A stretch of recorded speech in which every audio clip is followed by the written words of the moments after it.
بسم اللہ الرحمن الرحیم۔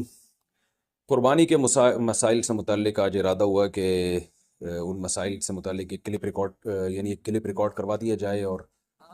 لوگوں کو قربانی کے بیسک مسائل بتائے جائیں۔ لوگ بہت زیادہ جو سوالات پوچھتے ہیں تو اس پہ میں نے کچھ اشارے لکھ لیے اپنے سامنے تاکہ جو سوال بہت زیادہ پوچھے جاتے ہیں میں ان کے بارے میں ریکارڈ کروا دوں۔ تو میں انشاءاللہ یہ جو قربانی ہے اس کے بالکل شروع سے لے کے آخر تک ترتیب سے کوشش کرتا ہوں کہ مسائل بیان کروں، اور جو مسائل بہت زیادہ پوچھے جاتے ہیں اللہ تعالیٰ سے دعا ہے کہ وہ سارے آ جائیں۔ تو پہلا سب سے بڑا مسئلہ یہ ہے کہ قربانی واجب کس پر ہے۔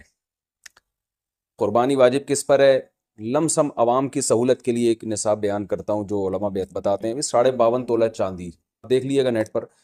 تو اتنی مالیت کا کسی کے پاس سونا ہو یا چاندی ہو یا تجارتی مال ہو، تجارتی مال کہتے ہیں وہ سامان جو بیچنے کے لیے آپ نے خریدا ہے، یا کیش رقم ہو، یا یہ کہ ضرورت سے زائد سامان، ضرورت سے زائد سامان کہتے ہیں وہ سامان جو پورے سال بھی استعمال نہ ہوتا ہو۔ تو ایسی کوئی چیز اگر آپ کے پاس اتنی مالیت کی پڑی ہوئی ہے، یا ایک نہیں دو چار چیزیں مل کے اتنی مالیت کو پہنچ جاتی ہیں، یعنی خلاصہ یہ نکلا کہ آپ کے جو استعمال میں آنے والی چیزوں کے علاوہ آپ کے پاس اتنی مالیت کی مال موجود ہے، اور ضروری خرچے اس میں سے نکال دیں، قرضے نکال دیں، وہ سب نکال کے بھی اتنے پیسے آپ کے پاس بچتے ہیں 50 55 60 ہزار تک،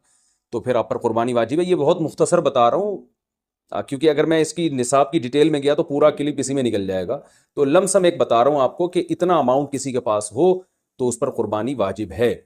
پھر بھی سمجھ میں نہ آئے تو اس بارے میں میرے دوسرے کلپ یوٹیوب پہ آپ کو مل جائیں گے، یا دوسرے علماء سے آپ تفصیل پوچھ لیں، وہ انشاءاللہ آپ کو ڈیٹیل بتا دیں گے، کیونکہ نصاب میں اگر میں زیادہ ڈیٹیل میں گیا تو بہت ہی لمبی بات ہو جائے گی پھر۔ تو اس پر قربانی واجب ہے۔ بڑا مسئلہ یہاں پر ایک یہ اٹھایا جاتا ہے کہ کیا گھر کا سربراہ اگر قربانی کر لے تو سب کی طرف سے کافی ہو جائے گی، یا جو بھی صاحب نصاب ہے جس میں بھی استطاعت ہے اس پر الگ سے قربانی واجب ہے؟ اس میں فقہا کا اختلاف ہے۔ بعض علماء کی رائے یہ ہے کہ ایک آدمی اگر گھر کی طرف سے قربانی کر لے تو سارے اہل خانہ کی طرف سے کافی ہو جاتی ہے، اور اس کے بارے میں بعض تابعین سے آثار منقول ہیں، مصنف ابن ابی شیبہ کی روایات ہیں، لیکن ہماری رائے یہ ہے، اور بر صغیر کے علماء کی رائے یہ ہے، اور امام ابو حنیفہ رحمہ اللہ تعالیٰ کی بھی رائے یہی ہے کہ ہر شخص پر الگ سے قربانی واجب ہے اگر وہ صاحب نصاب ہے۔ اور اس کی دو دلیلیں بہت مضبوط ہیں۔ سب سے مضبوط دلیل رسول اللہ صلی اللہ علیہ وسلم کی حدیث ہے، من وجد سعة لأن يضحي فلم يضحي فلا يقربن مصلانا۔ آپ صلی اللہ علیہ وسلم نے فرمایا جس کے پاس قربانی کی طاقت تھی اور اس نے قربانی نہیں کی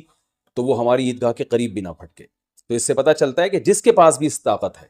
تو اس میں یہ نہیں ہے کہ گھر کا سربراہ سب کی طرف سے کرے گا، تو یہ جو ہے ایسا نہیں ہے، بلکہ